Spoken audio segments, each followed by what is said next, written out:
It's just me, oh Marco, all sweaty, glistening, working out at the gym, a butt shot, a chest shot, like, just very, very sexy stuff.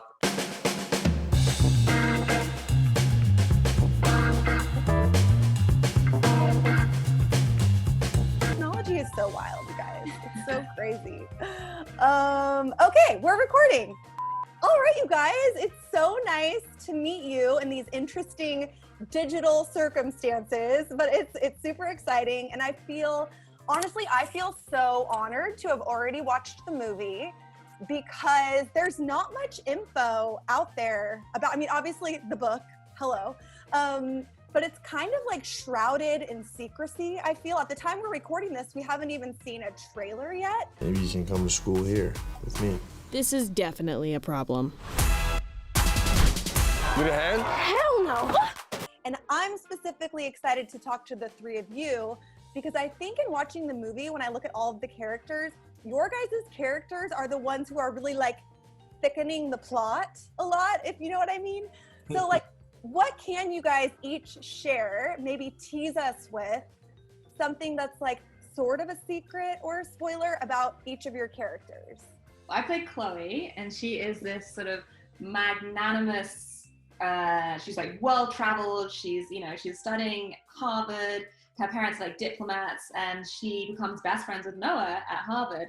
And then Elle goes to see him and meets her and is kind of, not sure, is this just platonic or is it something more? And that is something you'll have to watch the film to find out. And it's very good, I can say, from personal viewing experience. What about you, Taylor? Well, I play the new kid at school, Marco, and he's kind of a troublemaker. So we'll get to see what happens between him and Elle. They become dance partners after Lee fakes an injury, and they're kind of forced together because Lee tricks them. And they just form this really great relationship, friendship, and like really push each other. And I just love them. They're great. Also, I have to give a shout out to the filmmakers because the introduction of Marco as a character into this film is like possibly the most epic introduction. There's even like talk of like butt biting, I think, at one point. I loved it. Can you kind of tease us a little bit with that moment? You don't get to meet Marco traditionally, right? You don't get to see him sitting at a table or walking up to Elle Evans. You get to see a private video recording of him working out at the gym that one of our other castmates, Michelle Allen, shows Elle, and it's just me, oh Marco, all sweaty, glistening, working out at the gym, a butt shot, a chest shot, like just very, very sexy stuff, and she's commentating over the intercom about what she would do with that man's body. And so then you get to the big reveal of who's this person she's talking about, and it's me, and it's fun. And there's almost this like novella style facial, you like sweep onto the camera. I loved that moment. I was like, that's awesome. Oh, yeah. It was funny because when we were filming that, Vince was like, Taylor, okay, think Grease when they first see Danny Zuko, right? And I go, okay. He goes, you know what I'm talking about? I go, yeah, I get it. And then, okay, cool. And how it came out was just like that. I love it. I also love that we get to see so much more of Rachel, and she has so much more as far as her own storyline and adds so much to this movie. Talk a little bit about like what you can tease us with her and with her relationship and everything she has going on. Yeah, so her and Lee are together, and it can get a little complicated when one person has such an amazing best friend. There's a little bit of who's the third wheel to who throughout the film. So she's busy kind of navigating that. It's her first real serious relationship, and Lee and Elle have such an incredible bond that she wants to respect, but she also wants to find her place in that dynamic. Memorable moments happen. Definitely. And I'll be the first to say that as someone who just loves movies in general, I'm always a little nervous about sequels because I'm like, oh my gosh, the first movie was so perfect. Please don't ruin it for me. Like, I need this to be good, which is so selfish, by the way, and totally crazy. I get that. But for you guys, stepping into doing a sequel after a movie was like just so well received, I feel like it's a cult classic, especially for, well, I mean, I was gonna say for a younger generation, but like, I'm not that young and I loved it. So what was it like doing a sequel specifically? It was intimidating. Yeah, I think what was so interesting about the first one, and like obviously Megan, you can speak to this even better, but no one knew that it was going to be this phenomenon, you know, so they were filming it, you know, and it wasn't a huge budget, it wasn't like this big thing, and then it just blew up. So then to step into that world and be like, okay, there's a little bit of pressure to live up to this now. And also for Taylor and me knowing that, you know, we are little love threats. Yes. So it's going to be really interesting to see how people handle that, how they respond to that. But I think it's so, I think it's such a complete world now. It's like the first one introduced the world, and now we get to really live in the world and go deeper into that world. And it's just so fun. But it's also so heartwarming and so real and so relatable and so nostalgic feeling. So I really think I hope people are going to enjoy it.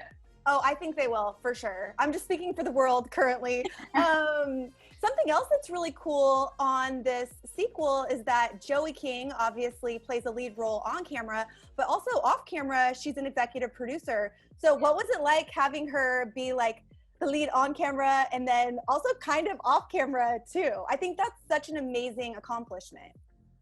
Joey is the best at anything she does. And the coolest part of having her on as an EP is we kind of didn't know she was an EP till about halfway through filming. It got out. It didn't even come out through Joey. It came out, you know, maybe on like a news site or, and so when we all found out, we're like, that is awesome. And we just kind of were like, congrats, you're amazing, we love you. And she never made you feel less than on set, and she was always there to champion you. So we're just super grateful to have her in that capacity. Yeah, I'm a longtime fan myself. I've been interviewing Joey since she was like Ramona and Beatrice, back when she was like a small kid. And you know, when you see those people on camera and you're like, my gosh, this 7-year-old is definitely more intelligent than me. Like, it's been really cool to see what she's done with her career. Well, you guys, this has been so fun. Last question really is, I don't know about y'all, but I definitely have an appetite for a third film. Where do all of you stand on that? We have to have one if Netflix will let us have one. God, yeah. It would be so fun to get back with everyone again and just, you know. I think it should be all about Rachel. I'm just kidding. It should always be Rachel's Revenge. Yeah, that's actually a great follow-up. Like, what would Kissing Booth 3 focus on? Maybe more of the college years? I think that could be really fun. Or maybe we could do a flash forward and just see them all in, you know, like in like 20 years, see where everyone's at. Well, if there's not, I'm formally putting in a request because I would love a third movie. You guys, congratulations on this. And I know I said that was the last question, but I lied. What would each of you say is a reason that people absolutely have to tune in to see Kissing Booth 2? Kissing Booth 2 is about, you know, maturing in high school, and, you know, it's a very inclusive film that anyone can enjoy. You know, young, old, LGBTQ plus, it's for everyone. Totally. I feel like our fans from the first film are going to be blown away. I know people always get scared with sequels because you just never know if it's going to live up to the same hype. And I honestly, truly believe that it has gone far beyond. And I think that it's just something, like Taylor said, that everyone can relate to. And especially with the storyline of a long distance relationship that's in there, I think because of quarantine, I mean, there are so many people that can't talk to their boyfriends and girlfriends and crushes or are separated, and I just think that everyone will find something, and it's such a heartwarming story. Definitely. You will laugh, you will cry. I cried when I first saw it, and I even, you know, I knew what was coming. But it's so tender and like warm and loving, and yet also just exciting and aspirational and inspirational, and I think that it will lighten up your day. Well, I loved it. I'm so excited to see the third movie when I secret it into existence. Send us a script. And you guys, congratulations. It's so good, and all of you are so amazing. And thank you for Zooming with me today. Thank you for asking. This was awesome. Have a wonderful day. Bye, you guys. Bye. Bye. Bye.